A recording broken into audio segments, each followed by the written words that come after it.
Ассалаумалейкум хаммеге. Всем здравствуйте. Бүгін біздер сіздерменен рус тілінде танысуды үйренеміз. Яғни танысуда ең керекті болған апайы сұрау жауапларды үйренеміз. Бірақ сабағымызды бастамастан бұрын мен сіздерден сұрай жатырмын. Сонша сабақларды өтіп, шаршап қалмадыңыз ба? Керекті мағлұматларыңызды дәптерге жазып алып, күнде қайталап, һәм русша сөздерді менен кейін қайталап айтуға әрекет қылың. Дәптерлеріңізге жазып барсаңыз, һәм көзбенен ядлап қаласыз, һәм миыңызде сақланып қалады.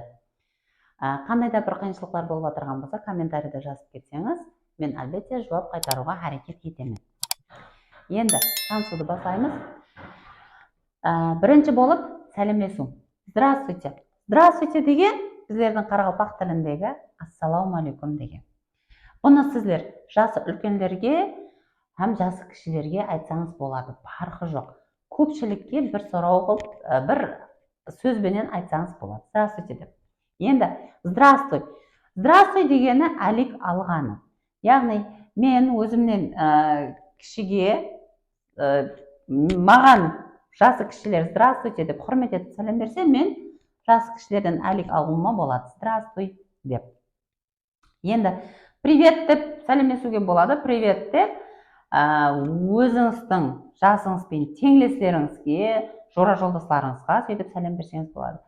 Ешқашан жасы үлкен адамдарға привет деп сәлем беруге болмайды. Так, ең бірінші сұрау, бұны һәммеңіз білсеңіз керек. Как тебя зовут? Сенің атың кім? Құрмет етіп сұрай жақ болсаңыз, как вас зовут? Сіздің атыңыз кім? Меня зовут. Меня зовуттан кейін көп ноқат қойып кеттім. Һәммеңіз білсеңіз керек, көп ноқаттың орнына өздеріңіздің аттарыңызды қойып, беймәлел істете бересіз. Сіздерге сұрау берсе, мынандай қылып жауап бересіз. Ямаса өздеріңіз сұрау беретін болсаңыз, міне беймәлел осы сұраулардан пайдаланып таныса берсеңіз болады. Так, сколько тебе лет?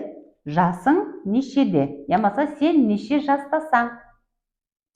Мне 1 год, 2 года, 3 года, 4 года. Мына жерге сызықша қойып кеттім. 5 пенен 20 жас аралығындағылар лет сөзін істетеді.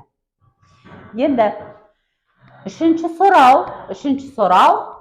Где ты учишься? Қай жерде оқисың? Ямаса құрмет етіп сұрай жақ болсаңыз, где вы учитесь? Қай жерде оқисыз? Көпшілік болса да, где вы учитесь деген сұрау қойылады. Так, я учусь, мен оқимын деген, в школе, мектепте, в институте, институтта, университетте, беймәлел, колледжде, в колледже, в лицее.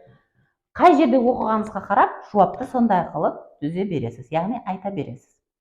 Һәм төртінші сұрау, где ты живешь? Бұл танысқанда менімше һәммеде бұл сұрауды сұрайды, бұл сұрауды береді. Қай жерде жасайсың? Құрмет мәнінде сұрасаңыз, где вы живете? Ямаса көпшілік болса да, где вы живете деп сұрай бересіз. Я живу, мен жасаймын. Мен Нүкісте жасаймын, мен Қоңыратта жасаймын, Тахияташта, Ташкентте, беймәлел. Өздеріңіздің қалаңызды осы сөздердің орнына қойып алып, істетсеңіз болады. Енді рус тілінде танысқан менен қарақалпақ тілінде танысқанның бір парқы бар. Енді парқты емес ол. Біздерде қарақалпақ тілінде істетілмейді десем дұрысырақ болар. Руслар обязательно атларын сұрасып, мағлұматтар алып танысып болғаннан кейін, сол танысуға болған мөнәсебетін обязательно айтып кетеді. Жасы кішіден бастап үлкенге шейін. Ол бір мәдениет дейміз бе, сондай. Приятно познакомиться. Танысқанымнан қуаныштымын. Жауап ретінде, мәселен, қасыңыздағы бірінші айтып қойса, танысқанымнан қуаныштымын деп. Сіздер мындай жауап берсеңіз болады. Мне тоже приятно познакомиться. Маған да танысу жағымлы болды. Яғни мен де танысқаннан қуаныштымын. Енді қошласу. Танысып болғаннан кейін қошласа жақ болсаңыз. До свидания. До свидания деген бұл қош болың деген. Қош бол деген. Бұл жерде сіздер жасы үлкен адамға да, жасы кіші адамға да, жора жолдастарыңызға да беймәлел осы сөзді істетсеңіз болады. Бұл универсальный сөз. Пока. Пока деп сіздер телеграмда өздеріңіздің жора жолдастарыңызға беймәлел істетсеңіз болады. Бірақ жасы үлкен адамдарға пока деп істетуге болмайды. Бұл құрметсіздік болады. Һәм до встречи. До встречиді қайсы уақытта істетеміз? До встречи деген ұшырасқанша деген. Яғни сіздер ұшырасу белгіледіңіз, һәм ұшырасатығыңыз анық. Сол уақытта до встречиді көбірек істетеді. Бүгіннен бастап мен де сіздерге до встречи деп істетсем болады. Себебі мен үміт етемін, сіздер әрбір сабағымды күзетіп барасыз. Каналымызға ағза болуды ұмытпаң, лайк басуды ұмытпаң, һәм тапсырмаларды өз уақытында орынлауды да ұмытпаң.